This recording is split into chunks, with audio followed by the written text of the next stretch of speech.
So, Rocky, why don't you tell us a little bit about yourself and where you're from, and let everyone know kind of a little bit about where you're from. And you've been through some really, really crazy, interesting things as well. And so, go ahead. Yeah, I have. And it's going to be, I got to tell you, man, it's going to be pretty tough to follow that. I mean, seriously, I'm fascinated by the stuff that you've been saying.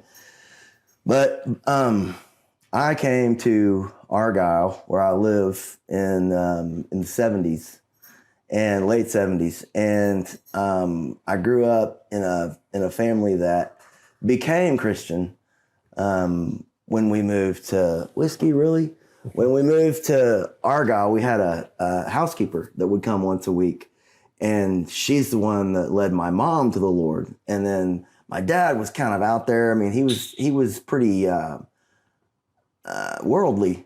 He just was, and he was really good at business and good at what he was doing, but he also had a real soft spot for the Lord. He knew all of his life that's something that he really wants to pursue.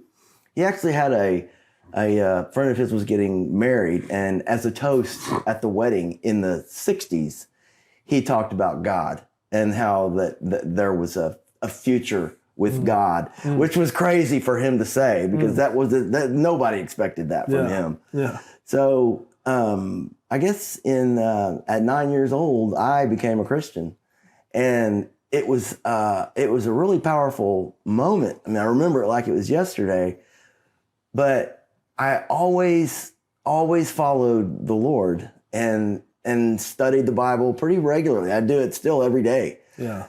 And what I kind of found was my people were the fringes, the drug dealers, the guys in prison, the prostitutes, the gang members. Those were who I really resonated with. Wow. And so, yeah, that's kind of who I've always reached out to. And I was in college and studying to become a doctor.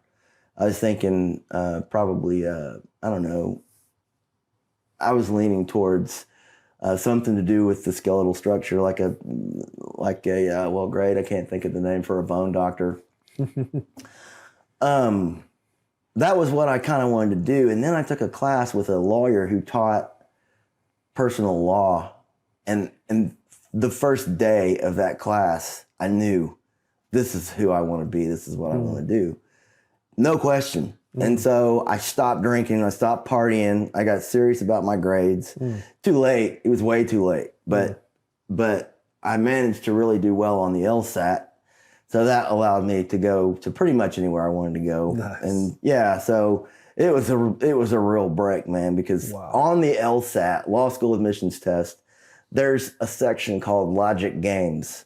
And math was never my strong suit. It was why I was struggling to become a physician. Math, it's not my thing. And I memorized as much of the Logic Games section as I could in the prep course. And it just so happened that on that particular LSAT, they always give you 2 of one section, either reading comp or multiple choice. Logic Games, and they gave me 2 Logic Games, and it happened to be the ones that I'd memorized. Oh, so wow. I just filled in the blank. Oh, wow. It was just like one of those thank you God moments. Nice. So I went to law school in San Antonio at St. Mary's. Got out of there in 2.5 years, took the bar, passed it. And then I was working for a personal injury lawyer as an intern, and he would come through the office at 5 o'clock every day, turn out the lights, tell everybody to go home. In my mind, we were supposed to work under a naked light bulb in a cubby hole for 60 hours a week and finally make partner. Yeah. And then, if you're lucky, you'll make $1 million and then you can quit. But he would go through turning off the lights and sending everybody home. And he said, Rock, your family is more important than money. You're just here to make money. So you can support your family, which is all that matters. I'm telling you, you don't have a family right now, but you will. And when you do, you'll know what I mean. So that made me really interested in personal injury because I knew that if I could get the clients, you don't have to have that many cases to do really well. Yeah.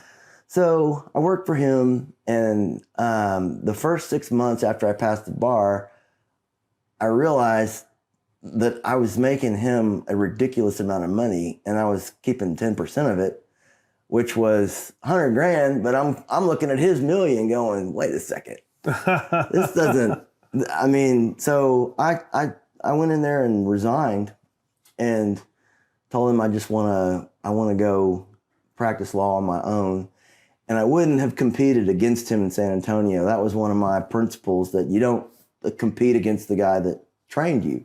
Yeah. And I still hold to that truth. But so I went to Denton, Texas, where I grew up, and I had been an intern at a law firm in college, in undergrad. And so I knew all the judges. It was a very busy, very happening, popping law firm. It was like in the 90s or? In the 90s. Yeah.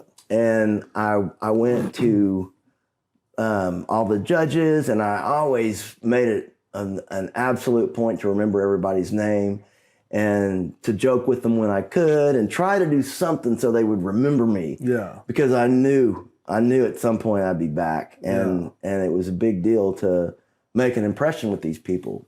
So now I'm back in Denton, and I send out everybody a letter, and I go see people. I go say, hey, man, I passed the bar. I'm practicing in Denton. Would you throw me your scraps? Just the crap you don't want, that's what I want. And it'll help me keep my lights on until I can do whatever it is I'm supposed to be doing.